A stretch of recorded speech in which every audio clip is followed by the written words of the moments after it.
Negotiation শব্দটি শুনলেই কেমন যেন একটা যুদ্ধ যুদ্ধ ব্যাপার চলে আসে। মনে হয় নেগোসিয়েশন মানে হচ্ছে যুদ্ধ করে জয়লাভ করা। কিন্তু বন্ধুরা, একটু পড়াশোনা করে দেখলাম এবং চিন্তা করে দেখলাম যে নেগোসিয়েশন মানে হচ্ছে আসলে যুদ্ধ নয়, বরঞ্চ কোনো কিছু কথা বলার মাধ্যমে, যুক্তি প্রয়োগের মাধ্যমে, সঠিকভাবে বোঝার মাধ্যমে সুন্দর করে গুছিয়ে নিয়ে আসাই হচ্ছে নেগোসিয়েশন।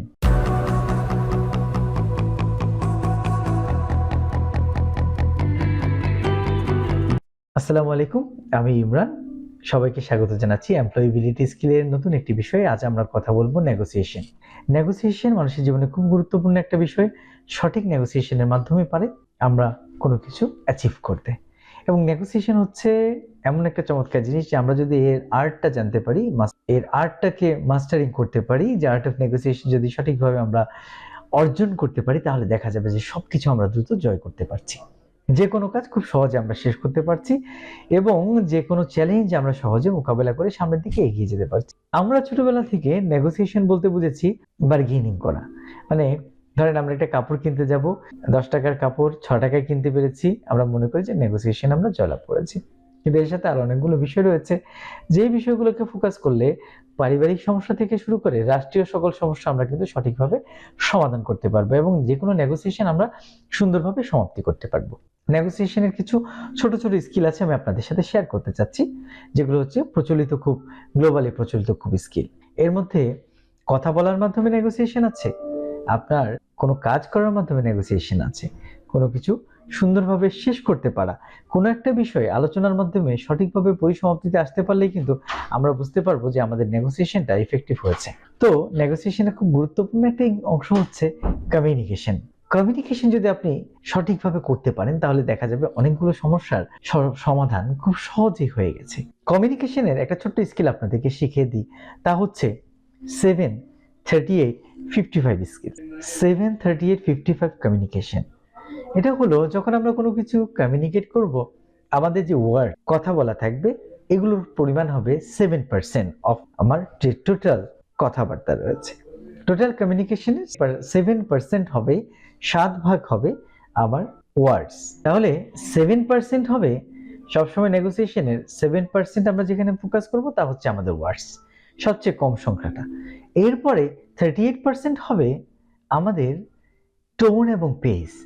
দেখুন, একটা কথা আপনি কি টোনে কথাটা বলছেন এবং কি পেসে বলছেন, এর উপর ডিপেন্ড করবে যে এই কথাটা সাকসেসফুলি কমিউনিকেশনটা হচ্ছে কিনা।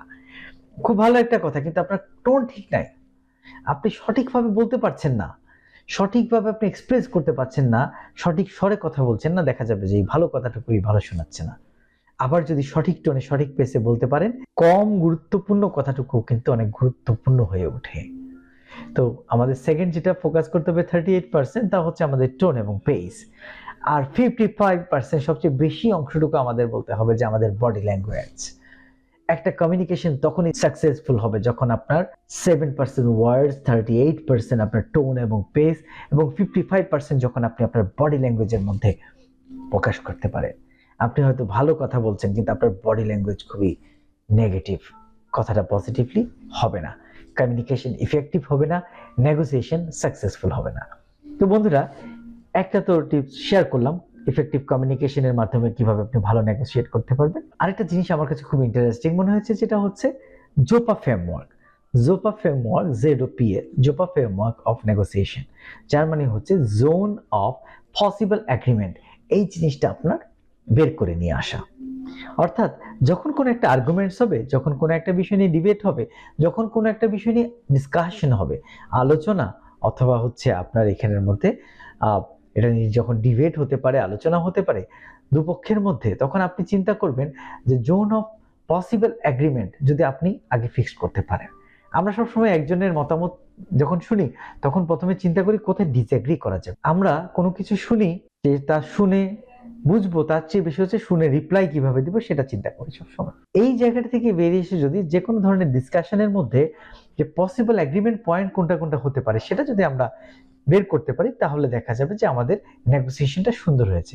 যে কোনো সমস্যায়, সংকটে, আলোচনায় যদি আমরা জোন অফ পসিবল এগ্রিমেন্ট, যে দুপক্ষের মধ্যে সমঝোতার কোন কোন পয়েন্টগুলো রয়েছে, মেনে নেওয়ার কোন কোন পয়েন্টগুলো রয়েছে, এটা যদি ফাইন্ড আউট করতে পারি, তাহলে দেখা যাবে এখানে আমাদের নেগোসিয়েশনটা ভালো হয়েছে, সুন্দর হয়েছে।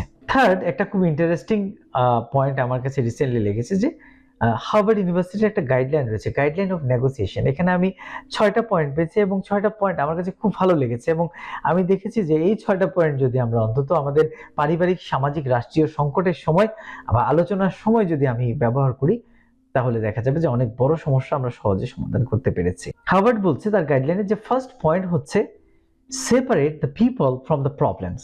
সমস্যা থেকে মানুষগুলোকে আগে পৃথক করে তোলা।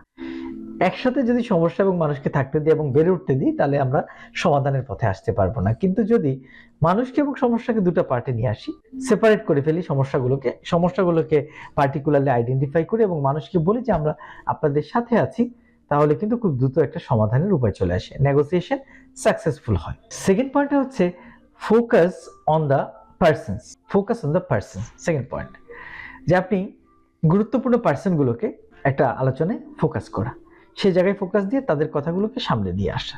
এটা একটা মেথড বা এটা একটা পদ্ধতি, একটা গাইডলাইন নেগোসিয়েশনের জন্য। থার্ড পয়েন্টটা হচ্ছে কন্ট্রোল দ্য ইমোশন।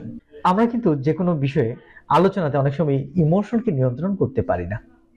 আমরা যদি ইমোশন কন্ট্রোল করতে পারি, নেগোসিয়েশন সাকসেসফুল হবে। এখানে আমাদের ইমোশনাল ইন্টেলিজেন্স, আবেগীয় বুদ্ধিমত্তার প্রয়োগ করতে হবে। সঠিকভাবে যদি প্রয়োগ করতে পারি, ইমোশনকে কন্ট্রোল করতে পারি, অনেক কিছু সমাধান হওয়া সম্ভব। কারণ যখন ইমোশন বেশি কাজ করে, তখন আমাদের যুক্তি কিন্তু কাজ করে না। মানুষ যখন ইমোশনের উপর বেশি ডিপেন্ডেন্ট হয়ে যায়, তখন আমাদের করতে হবে কি, আলোচনার মধ্যে চেষ্টা করতে হবে যেই পক্ষ ইমোশনকে কন্ট্রোল করতে পারবে ইন্টেলিজেন্সের সাথে, সেই পক্ষ কিন্তু নেগোসিয়েশনে এগিয়ে থাকবে। হার্ভার্ডের ফোর্থ গাইডলাইনটা ছিল এক্সপ্রেস অ্যাপ্রিসিয়েশন। যখন নেগোসিয়েশন হবে, আপনার ধরেন একটা পক্ষের একটা প্রস্তাব বা পরামর্শ আমার কাছে পছন্দ হয় নাই, কিন্তু আমি যদি এখানে বলি যে পরামর্শ পছন্দ হয়নি, কিন্তু আমি যদি অ্যাপ্রিসিয়েট করি, আমি যদি বলি না না এইভাবে আপনি বলতে পারেন না, আমরা এটা কিন্তু করে থাকি, আমরা যে কোনো আলোচনায় বলি না না আপনার কথাটা আমি মেনে নিতে পারলাম না, আপনার বিষয়টা ভালো হয় নাই, আমি কেন আপনারটা মেনে নিতে হবে, চেহারার মধ্যে এক্সপ্রেশন চলে আসে।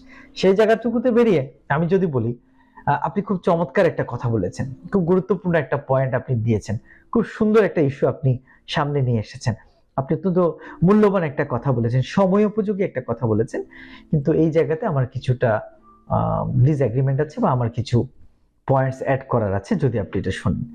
এইরকম কথা বললে কিন্তু একই সিচুয়েশন, যে না আপনার কথাটা ভালো হয়নি আর আপনি সময় উপযোগী কথা বলেছেন কিন্তু আমার কিছু ইনপুটস আছে, এটা বললে কিন্তু সিচুয়েশনটা ডিফারেন্ট হয়ে যাবে। সো আমরা যখন নেগোশিয়েট করতে যাব, আমরা এই জিনিসটা যদি মাথায় রাখি যে অ্যাপ্রিসিয়েশনটা করতে হবে, তারপরে বাকি কথা, তাহলে দেখা যাবে যে প্রত্যেকটা জায়গায় আমরা দুপক্ষকে অ্যাপ্রিসিয়েট করবো আমাদের অ্যাক্টিভিটিসের জন্য, এবং এর মাধ্যমে কিন্তু আমাদের যেই সংকট সমস্যা রয়েছে তার সম্ভাবনায় রূপান্তরিত হবে, দ্রুত সমাধানের দিকে এগিয়ে যাবে। এরপর আরেকটা পয়েন্ট, ফিফথ পয়েন্ট, যেটা হার্ভার্ড বলেছে গাইডলাইনের মধ্যে, তা হচ্ছে spin your language, put a positive message, positive spin in your message. আপনি যখনই কোনো কথা বলবেন নেগোসিয়েশনের জন্য, দ্বিপাক্ষিক আলোচনা হোক, বহুপাক্ষিক আলোচনা হোক, একক আলোচনা হোক, আপনি যখন নেগোশিয়েট করতে চাইবেন কারোর সাথে, তখন আপনার প্রত্যেকটা মেসেজে একটা পজিটিভ স্পিন থাকতে হবে। ওই যে আগে বলেছিলাম যে অ্যাপ্রিসিয়েশন, এগুলো কিন্তু খুব রিলেটেড ব্যাপার, সহজ ব্যাপার, আমরা জানি কিন্তু আমরা আসলে মানতে চাই না। আপনি যদি আপনার মেসেজে পজিটিভ স্পিন দেন, আপনি একজন ভালো করে নাই, তাকে আপনি বলেন প্রথমে পজিটিভ, তোমার এফোর্টটা ভালো ছিল, আপনার এফোর্টটা ভালো ছিল, কিন্তু এখানে অনেক ডেভেলপমেন্টের সুযোগ রয়েছে, আপনাদের কথাগুলো ভালো ছিল, এখানে অনেক ডেভেলপমেন্টের সুযোগ রয়েছে, অনেকগুলো স্ট্রাকচারের ব্যাপার রয়েছে, আমরা একটু আসেন আলোচনা করি, সামনের দিকে এগিয়ে যাই, কিন্তু আপনার এফোর্টটা ভালো ছিল।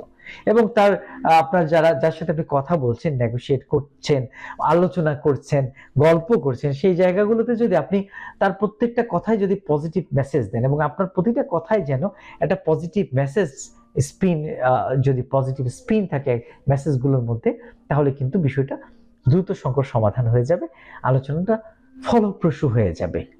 আর সর্বশেষ নাম্বার 6, হার্ভার্ড যে গাইডলাইনটি দিয়েছে for mastering the art of negotiation, সেই গাইডলাইনটা হচ্ছে, এটা আমার খুব পছন্দ হয়েছে, escape the action and reaction chain বা রিঅ্যাকশন সাইকেল।